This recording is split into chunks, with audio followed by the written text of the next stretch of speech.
Ikubingelele mbukelo wami, phinde ngikubingele naso osukwini lanamhla. Mbukeli, sisesendawonye, sisesemunye, sisekuyingosi yethu ethi sidla ngokhezo oludala. Mbukeli, usabingelwa yinketshezane kashukela eyakhona le nkandla kweliyasemaHlatha Amnyama izwe. Cha mbukeli wami, angithokoze ukuba ndawonye, ngithokoze ukuyibophezela nokuba uyinikeze ithuba nje lokuthi ube nami uma ngikule ngosi. Cha namhla-ke mbukeli ngithi hhayi ake ngivele ke manje sengivela nombukeli ongiphe naye isihloko, ngiphe la WhatsApp, ngithi hhayi-ke ngoba isihloko engakwazi ukuphefumula ngaso ake ngisifunde phambi kwenu, ngiphinde futhi ngiphendule ngendlela enginolwazi ngayo ngaso, ebese ngicela nani-ke babukeli ukuba nikwazi ukuthi phela nibambe iqhaza, siyixoxe lento nakuma-comment kuyiwe phambili, ngoba sizama ukuyivuselela ey'ntweni zethu lapha nalapha. Okusho ukuthi embukeli-ke isihloko engisiphethe namhla sifundeka kanjena. Ngikubingelele nketshezane, ngikubingele mhlonipheki. Engisacela ukuthi-ke ngizwe kukho ngakho kuwe ukuthi kunale senzo, ngabe yisenzo, ngabe yigama okuthiwa ukuqhetha. Ngawukube olwazini lwakho ukuqhetha kwenza njani?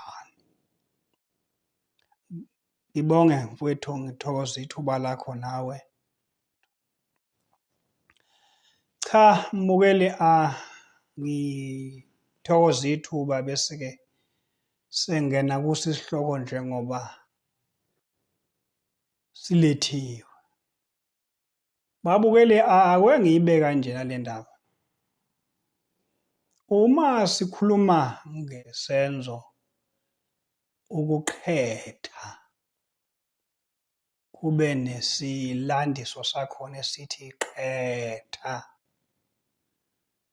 Lento omzwa kwethu uma ngabe sikhuluma ngayo, sikhuluma ngesenzo lapha okusuke kunabantu ababili abasenkonzweni yomeke, enkonzweni yezocansi ngokolimi lwethu lwanamuhla.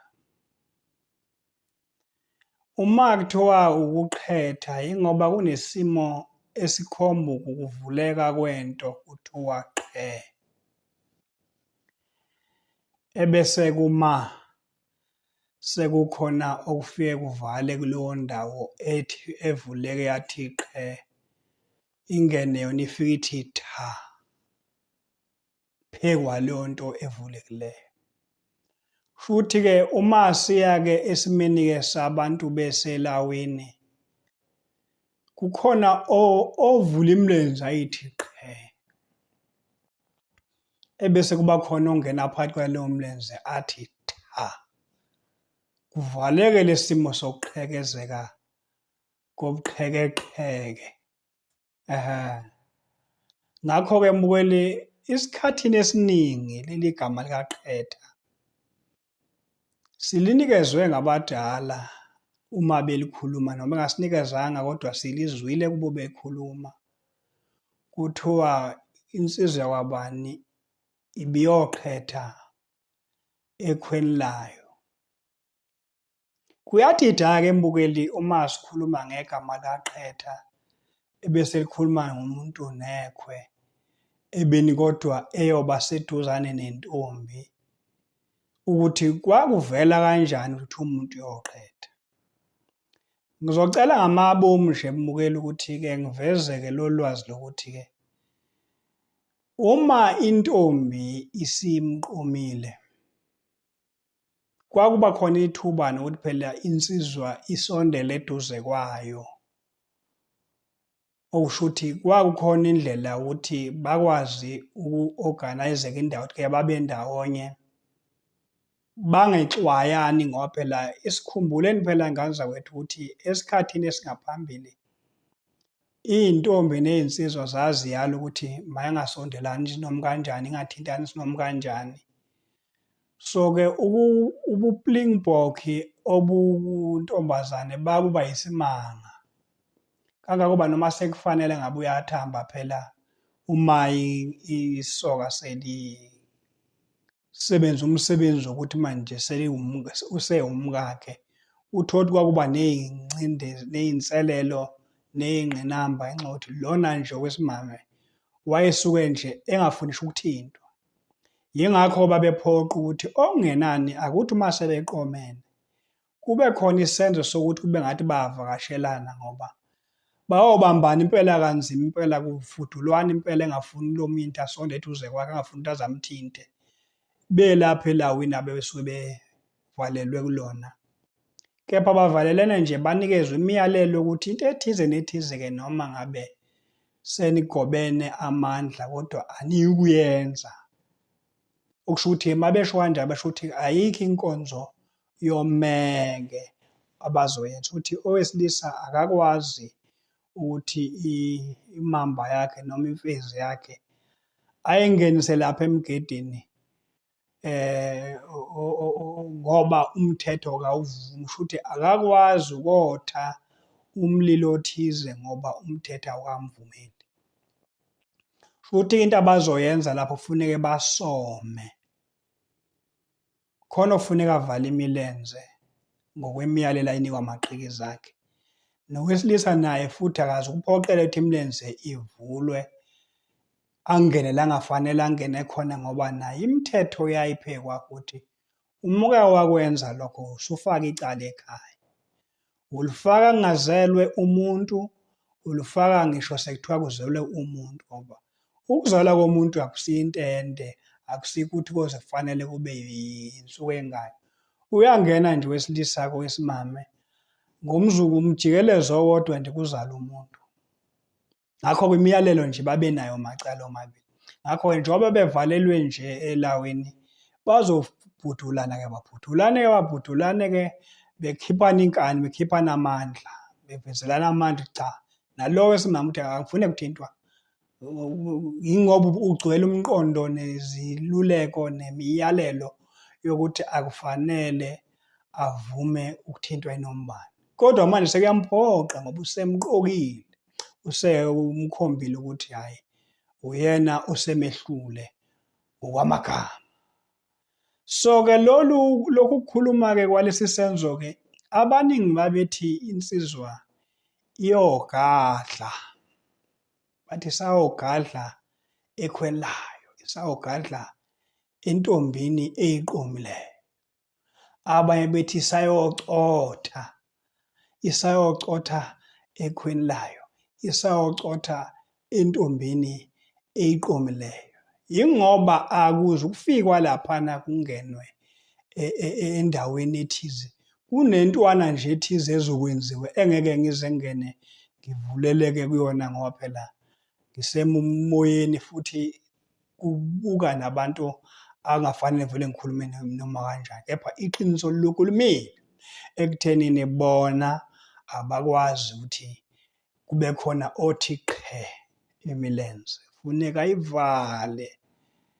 Nalo wesilisa noma imizwa uyayizwa ukuthi ifuna ukumehlula kodwa funeka ayalele umthetho ngoba icala uma ke waze waphoqa wangena phakathi kwemlenze, wangena phakathi endaweni eshisayo ene-heater, wazala umuntu ngoba ngisho engazelwe icala ngoba usemphazamisile. Funeke le nto bayenze mhla sekuthiwa-ke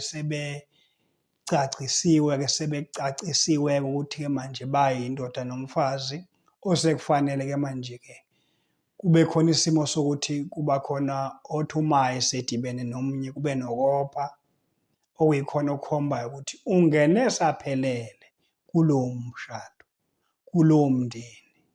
Manje-ke ngiyasala-ke babukeli ukuthi kwenzeka kanjani ukuthi abazali bathi insizwa iyoqeda.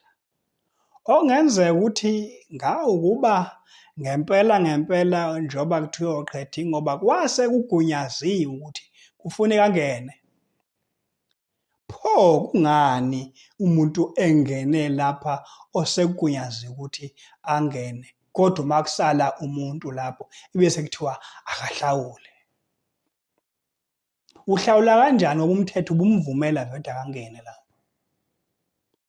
Ngoba inkulumo nencaciso yayo leli gama ethi qeda liyakuveza ukuthi kukhona okufanele ayivule imilenze ayithi qhe.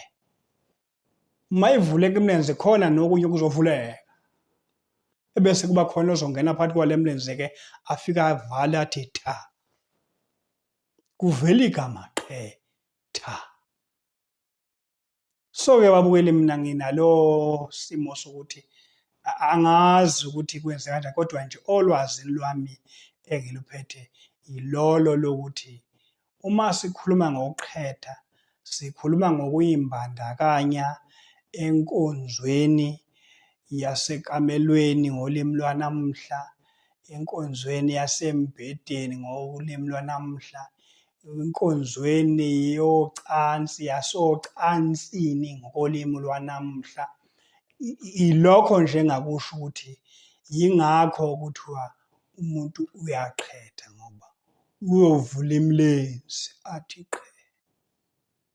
Lo ongena phakathi kwemilenze ayovala leyo ndawo evulekile athi tha. Ukuthi uyayenzeni mina angeke ngisho ngoba ngazi, kodwa khona inhloso esuke imayelana naleso senzo sokuqeda, ukuze egcineni kufuneka kube khona phela umuntu ozelwe agonwe, akwazi ukuthi agcine sehamba ngey'nyawo zakhe, athunywe esitolo, athunywe kuphi, athunywe kuphi, emva kwesenzo sokuqeda. Ilokho-ke mina mbukeli engakuveza ngaphandle kokuthi ngishalaze ngaphambi kokuthi ngikhulume, ngize ngifuna ukuthi ngikhuluma nokungakwazi.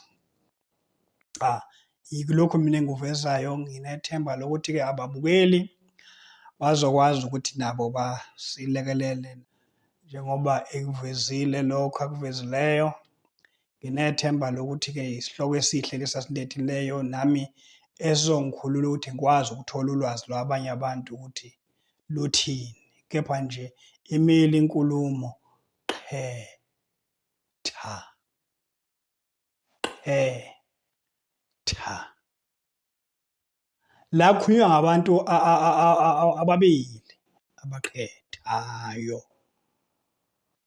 Angibonge mbukeli, angibonge, ngiphinde futhi ngumeme, siphinde sibe ndawonye nawo okuzayo mhlasimbeni noKaDengiswayo uzobe sebuyile futhi, njengoba sike sambona nasey'nsukwini ey'dlule uke wathi lungu. Uma esebuyile-ke naye obese sibekela-ke naye ukuthi ngakube yisiphi isihloko asiphethe, bathini ababukeli kuye, bamphathisani. Ngithokoze nami Nkosi, ngithokoze kuphi nakuphi lapha enikhona, ngithokoze ukwesekwa. Ukusubscribe-a-ke ngane zobaba niyakukhohlwa nini ngaze nikwenze.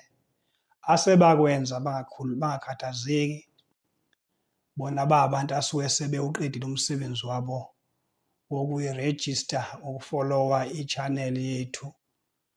Ngakho uchofa lowo mbhalo obubhale subscribe. Njengoba wathi subscribed nje Ukhululekile wena uma ngikhuluma ngokuthi asubscribe wena ungayikhathazi wena usuwakwenza ngoba usuwawenza umsebenzi. Ngithokoze nabenkosi.